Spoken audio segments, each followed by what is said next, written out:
Hi, my name is Bob Chaput. I'm the author of a recently published book entitled Enterprise Cyber Risk Management as a Value Creator.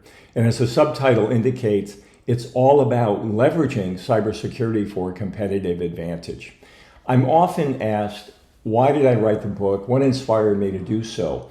And there were really a couple of primary reasons. Number one, an opportunity to give something back. At this point in my career, which I consider the fourth quarter of my career, it's time to do that, and it's a responsibility to do that. And I'm basing a lot of what I write in the book on something that I experienced over the course of my career, which started in the late 1970s as a computer programmer in the field of information technology, and what evolved over time as the EDP department, as it was often called, evolved into management information services and information technology, business technology. As the CIO was invited to have a seat at the table, I observed a lot of changes during that time. What I feel is happening right now is a very analogous set of events for the role of the Chief Information Security Officer. And what I feel is, in terms of that opportunity to give something back, I made it a vital goal of this book to, number one, help the CISOs and the boards and C-suite better understand one another, to help them better communicate, to help them better identify and manage their risk, and equally importantly, to better identify and leverage their cyber opportunities. So primary reason number one is to give something back. The second reason is that there's a tremendous need for CISOs to evolve, as might be inferred from what I just commented on, into this new role, into the new seat at the table. Some of you may have seen this cartoon that's been circulating for probably 8 or 9 years right now, where the director, member of the board, goes to the little kid's table, taps the CISO on the shoulder and said, "It's time for you to come and sit at the big kid's table." And that invitation carries with it lots of implications for the Chief Information Security Officer. Instead of being technically and tactically focused on the defensive requirements of cybersecurity, they're now being asked to come to the table and think from a business point of view, think more architecturally, think about what can be done to leverage the cybersecurity program for a competitive advantage or for business enablement in a more general way in the organization. As my career evolved over time, I started out as a computer programmer. I evolved into some executive roles in great organizations like GE and Johnson & Johnson, ultimately arrived at the point where I built a company and sold it and became a member of the board of directors. In fact, I'm the executive chairman of the board of a company called Clearwater Security, a leading cybersecurity, cyber risk management, managed services organization in the healthcare space. My book is not just about the healthcare industry. It's very, very broadly applicable across all of the national critical infrastructure sectors, if you will. In any event, evolving into that board role put me in a position, being an inveterate learner, to throw myself deeply into educational opportunities with the National Association of Corporate Directors, including the opportunity to study, sit for, and ultimately pass and earn the certification called NACDDC, Directorship Certification. That particular background and experience, combined with my experience as a CIO, hiring lots of CISOs in organizations that I mentioned, like GE, Johnson & Johnson, and Healthways, and building enterprise cyber risk management programs, I believe has put me in a somewhat unique position to be able to share the combination of those perspectives to help CISOs, as I mentioned, along the lines that I just described. My main message in the book is that CISOs must connect with their executive teams and their boards in the areas where the C-suite and the board are typically focused. Number one is talent management, number two is strategy, and number three is risk management, not in that particular order. But the point is that we have a huge opportunity to connect with the board on those three primary responsibility areas, and let's go ahead and take advantage of that. Historically and typically, we would connect with the board on the matter of risk management. Where I see we have a brilliant opportunity is to move from the pure risk management play of managing the downside and focusing on defense to managing the upside and putting in place programs that are not only about protection and defense, but are about offense. They're about growing the business. They're about enabling the strategy of the organization. Another question that I'm asked is, so as we think about roles and responsibilities, what's the most important decision that the C-suite or the board must oversee or must facilitate, not necessarily make, but be in a position to facilitate good decision making? What is that most important decision? And it boils down to a great question, and I'll tell you what it's not about.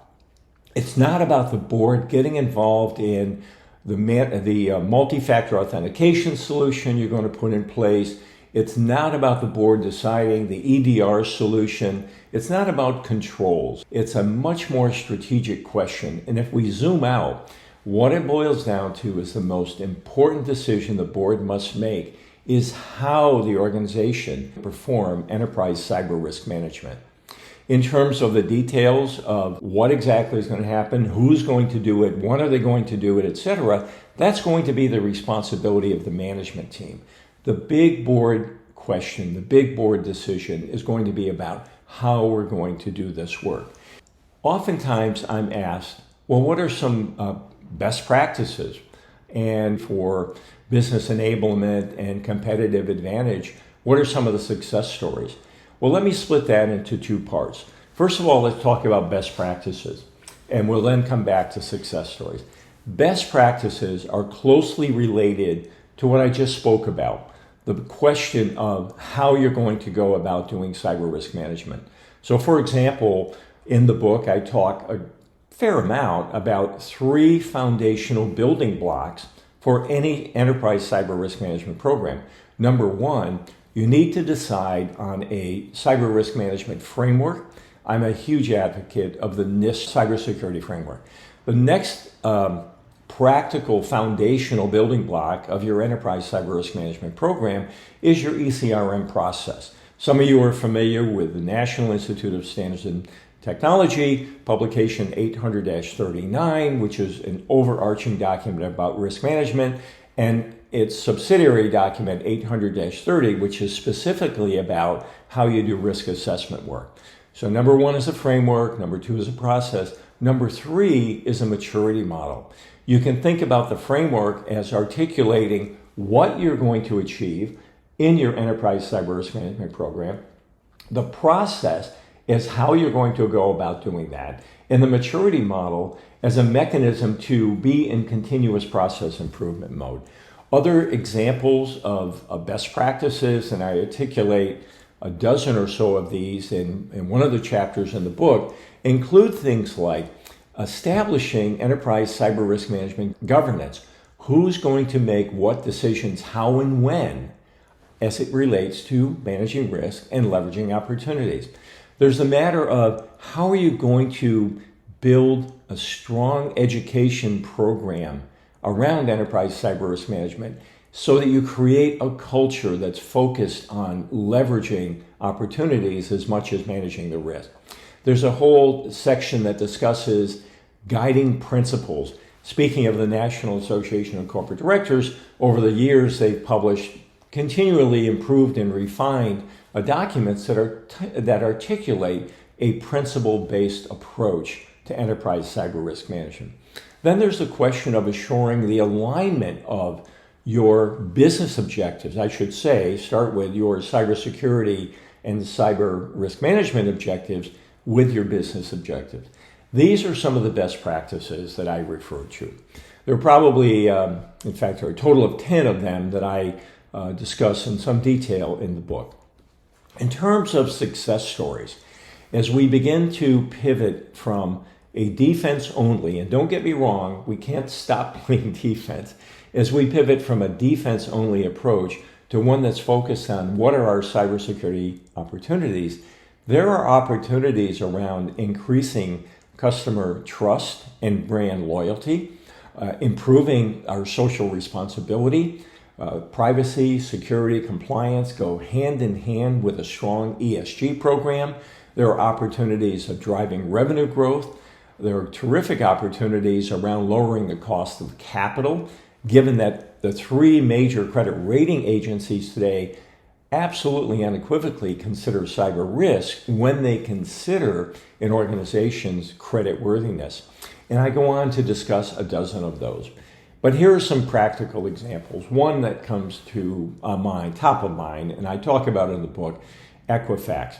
Unless you were on an interplanetary space mission for the last 10 years, you probably were aware that Equifax had a major breach. It resulted in, among other things, the board terminating the CEO and the CIO and a complete replacement and overhaul of their approach to cybersecurity. That resulted in their publication today of an annual security report. Can you imagine your organization doing something like that? The implication or the upshot or the benefit of that is to increase customer trust and brand loyalty, especially given what had happened to the organization. Another example, I'll provide this one, is leveraging regulatory compliance for competitive advantage. An organization called Repario, work with Clearwater, had focused head on strengthening their compliance program so they could then prominently display and talk about in their business development and marketing efforts how strong, proactive, progressive their compliance program was, which is very important to their end customers, most of whom are healthcare covered entities.